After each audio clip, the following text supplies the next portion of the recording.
Ya, kembali di Market Review, pemirsa, sebelum kami lanjutkan perbincangan, ada beberapa grafis yang sudah kami siapkan, diantaranya adalah mengenai urgensi Undang-Undang Minerba, mengapa ini kemudian harus dijadikan ataupun disahkan ataupun diundangkan as soon as possible gitu ya. Yang pertama adalah ini ada statement dari Maman Abdurrahman, anggota Komisi 7 DPR RI, yang mengatakan bahwa ini sangat urgent karena ratusan ribu bahkan jutaan karyawan butuh kepastian hukum. Kemudian urgensi lainnya adalah dianggap dapat selamatkan industri batubara, dan batubara mendominasi 60,5% bauran energi ini pada tahun 2019 dan berkaitan dengan PKP B2B sejumlah perusahaan dominan. Dan berikutnya adalah mengenai kontradiksi dari Undang-Undang Minerba yang tadi kemudian kita sempat perbincangkan bersama Bapak Ahmad. Yang pertama adalah mengenai proses pengesahan Undang-Undang Minerba yang terkesan terburu-buru. Kemudian dinilai hanya memberi kemewahan pada pengusaha pertambangan, jaminan perpanjangan KK dan PKP 2B otomatis 2 kali dengan durasi 10 tahun tanpa pengurangan wilayah tambang. Kemudian Koalisi Indonesia Bersih mengatakan bahwa perusahaan yang izinnya habis tahun depan paling diuntungkan. Sementara itu Jatam menilai ada peran oligarki tambang di balik revisi Undang-Undang Minerba. Ya, kita akan lanjutkan perbincangan bersama Pak Ahmad Reddy, pengamat energi dan pertambangan Universitas Tarumanegara. Tadi kita sempat berbincang sedikit mengenai desentralisasi,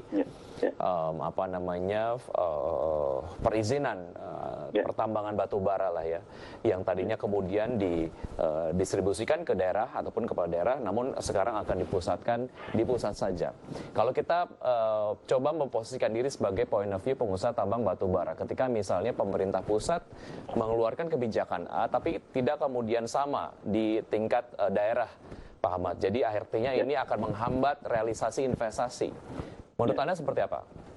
Ya, jadi kita memahami bahwa memang dalam konteks sentralisasi kewenangan itu kan tadi disampaikan oleh Mas Wiki, itu dalam konteks ya proyek-proyek strategis nasional, kemudian kebijakan pemerintah pusat dan daerah itu bisa sinergis. Itu dalam konteks tujuan yang ideal. Tapi dalam konteks konstitusi kita, itu kan suka tidak suka mau tidak mau di pasal 18B Undang-Undang Dasar disampaikan hubungan antara pemerintah pusat dan daerah itu kan dilakukan secara adil dan selaras.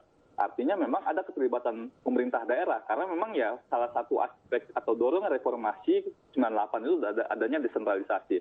Jadi ketika kemudian tadi dinyatakan bahwa pemerintah daerah itu sulit, berbelit-belit, kan bukan masalah kewenangannya yang bermasalah, tapi kemudian oknum-oknum pemerintah daerahnya.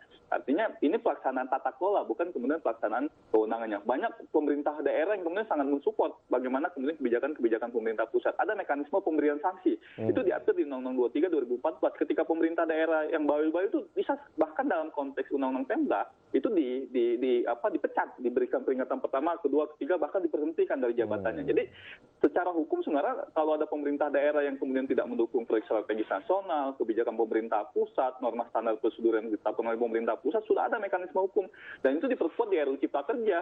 Jadi di RUU Cipta Kerja itu tidak hanya apabila pemerintah pusat tidak menjalankan proyek strategis nasional dan kebijakan pemerintah pusat, tapi tidak menjalankan NSPK, norma standar prosedur kriteria yang ditetapkan oleh pemerintah pusat, itu bisa diberikan sanksi sampai dengan pemberhentian.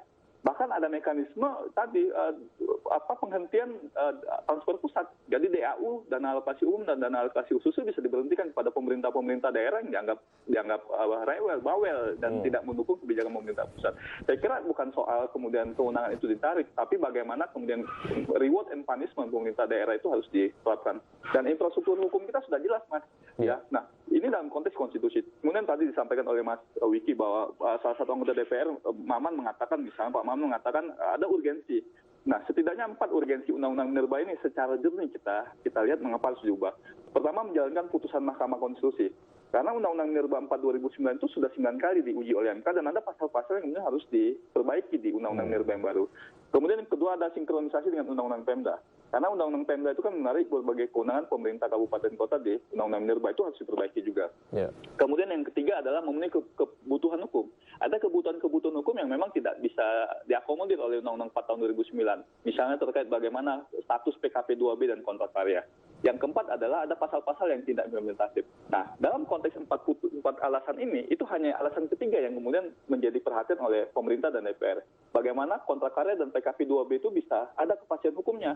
Ya, walaupun tadi dengan alasan bahwa ya, kalau kemudian mereka di stop ada ratusan ribu karyawan yang di PHK, kemudian industri batubara kita bermasalah, industri batubara kita produksinya bermasalah. Tapi kan dalam konteks kepentingan konstitusi ekonomi, itu kan peran BUMN dan BUMN harus jelas. Artinya ya karyawan tadi bisa tetap melakukan kegiatan bekerja dengan mekanisme tadi misalnya joint venture dengan BUMN, bahwa misalnya perusahaan-perusahahaan tambang yang berakhir tadi ya ada keterlibatan negara di situ melalui BUMN.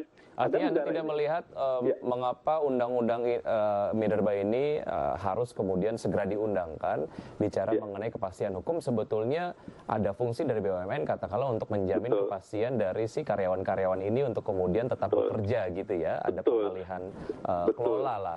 Iya, baik. Karena saya sepakat dengan apa yang disampaikan oleh Jatam, karena ini oligarkis. Jadi jelas RUU Minerba ini auranya adalah bagaimana ada 8 perusahaan tambang yang akan berakhir kontrak. Ini diberikan perpanjangan 20 tahun, kemudian luas wilayah yang kemudian sangat luas sekali.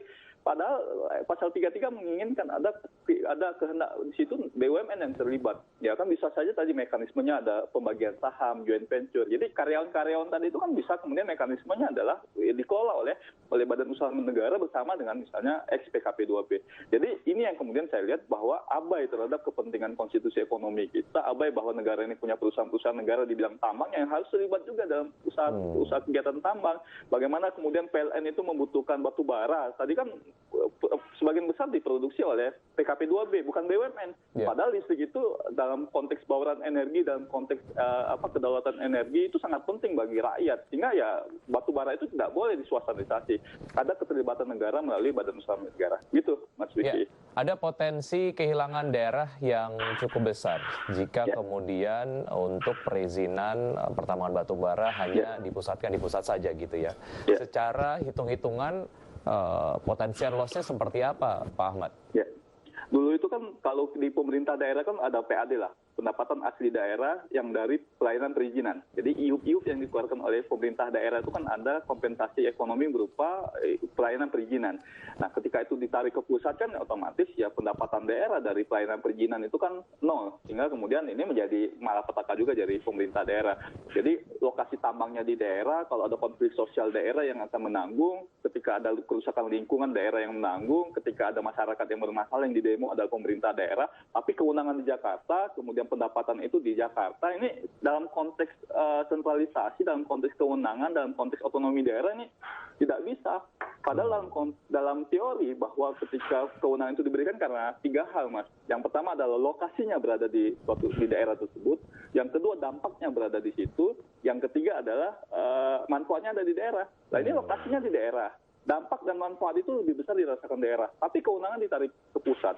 Nah, ketika terjadi masalah kan tidak pemerintah daerah yang harus kemudian mengurus permasalahan. Nggak mungkin dari Jakarta tiba-tiba harus terbang seketika ke Bau-Bau gitu kan, di Kendari sana. Yang akan mengurusnya adalah Bupati Bau-Bau, Wali Kota Bau-Bau, Gubernur sana gitu kan, yang rapid respon, quick respon terhadap masalah-masalah pertambangan. Dan nah, yang paling terpengaruh adalah bagaimana pemerataan kesejahteraan di seluruh daerah ini tidak kemudian dapat tercapai jika ada pendapatan hasil daerah yang terdiskon gitu ya, Pak Ahmad ya. Baik, kita akan lanjutkan usai jeda berikut ini dan pemirsa tetap di Market Review, kami akan segera kembali.